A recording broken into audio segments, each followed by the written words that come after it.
அண்ணா திராவிட முன்னேற்ற கழக பொதுச்செயலாளர் அறிவிக்கப்பட்டிருக்கிற நான் ஏற்கனவே சட்டமன்ற உறுப்பினர் இருக்கக்கூடிய திருப்பரங்குன்றம் தொகுதிக்கு விருப்ப மனுவை மாண்புமிகு பொதுச்செயலாளருக்கு முகவரி வைத்து கட்டியிருக்கிறேன். எங்களுடைய கழக நண்பர்கள், நிர்வாகிகள், தொண்டர்கள் அத்தனை பேரும் ஒரு மிகுந்த ஆர்வத்தோடு 2026 அருமையான எடப்பாடியாரை முதலமைச்சர் ஆக்க வேண்டும் என்ற எண்ண உணர்வோடு மிகச் சிறப்பாக அத்தனை பேரும் விருப்ப மனுவை ஜனநாயக அடிப்படையில் அனைவரும் கட்டிக் கொண்டிருக்கிறார்கள். ஆக தகுதி படைத்த எங்களுடைய கழக பொதுச்செயலாளர் அறிவித்த பிறகு எங்களுடைய வெற்றி நிச்சயம் என்பதை உறுதிப்படுத்த தமிழ்நாடு முழுவதும் மிகுந்த ஆர்வத்தோடு பொதுச் செயலாளருக்காக நாங்கள் திருப்பரங்குன்றம் தொகுதி கட்டியிருக்கிறோம். அனைத்து தொகுதி ஆயுதிராவிட தொகுதியை தவிர அனைத்து தொகுதியிலும் எங்களுடைய பொதுச் செயலாளர் எங்கு நின்றாலும் வெற்றி பெறக்கூடிய வாய்ப்பு இன்றைக்கு திமுகவுக்கு எதிர்ப்பலை வீசிக் கொண்டிருக்கிறது.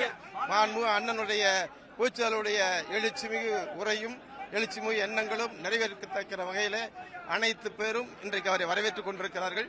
ஆகவே அவரவர் தொகுதியில் சட்டமன்ற உறுப்பினர் நானும் வேலூர் பெரிய பிள்ளானவர்களும் சட்டமன்ற உறுப்பினர் அவர் தொகுதி கட்டியிருக்கிறோம். ஆகவே தமிழகத்தில் எங்கு நின்றாலும் சில சட்டத்திட்டக்குட்பட்டு நிற்கிறதில் அதிமுக எங்களுடைய அருமையான எடப்பாடியார் நிற்க அனைத்து தொண்டர்கள் விரும்புகிறார்கள். அந்த அடிப்பில் நாங்கள் கட்டியிருக்கிறோம்.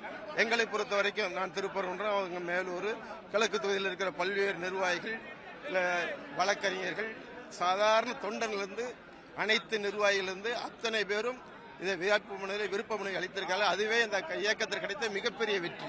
தேர்தல் களம் எப்படி சார் இருக்கு? குறிப்பா மதுரை கிழக்கு தொகுதியில இருந்து 1500 பேருக்கு மேல கட்டியிருக்கோம். தேர்தல் களம் எப்படி இருக்கு? மதுரை தேர்தல் களம் மிகச் சிறப்பாக இருக்கிறது. மக்களுடைய திமுகவின் எதிர்ப்பு மதுரை மாவட்டத்தை பொறுத்த வரைக்கும் 10 தொகுதியும் அனைத்து இந்திய அண்ணா திராவிட முன்னேற்ற கழகம் வெற்றி பெறுவதற்கான வாய்ப்பு மிகச் சிறப்பாக இருக்கிறது. இன்றைய பொறுத்த வரைக்கும் அது வெற்றி வாய்ப்பு 10 தொகுதியிலே மிகப்பெரிய வெற்றி இருக்கு. ஏன்னா பல பேர் நினைக்கக்கூடும், இன்றைக்கு தென் மாவட்டத்தில் இன்றைக்கு அருமையான எடப்பாடியாருக்கு மிகப்பெரிய வரவேற்பு இருக்கிறது. குறிப்பாக மதுரையில் ஏற்பட்ட திமுக செய்த தவறு, இன்றைக்கு அது மாநகராட்சியில் ஏற்பட்ட மிகப்பெரிய நிர்வாக சீர்கேடு, அதன் காரணமாகவே மக்கள் இன்றைக்கு அதிமுகவுக்கு வாக்களிக்க வேண்டும் என்ற எண்ண உணர்வு, சிறந்த நிர்வாகியாக நாளகாலாண்டு இருந்த அண்ணன் எடப்பாடியார் ஆட்சி வர வேண்டும் என்று விரும்புகிறார்கள். மீண்டும் மதுரை மாநகராட்சி உயிர்த்தெழ வேண்டும் என்று விரும்புகிறார்கள். மதுரை மாநகராட்சி ஏற்பட்டிருக்கிற சிக்கலே தமிழ்நாடு முழுவதும் ஒரு முன்னுதாரணமாக இருக்கிறது. ஆகவே திமுக வீழ்வதற்கு மதுரை மாநகராட்சி ஒரு காரணமாக இருக்கிறது.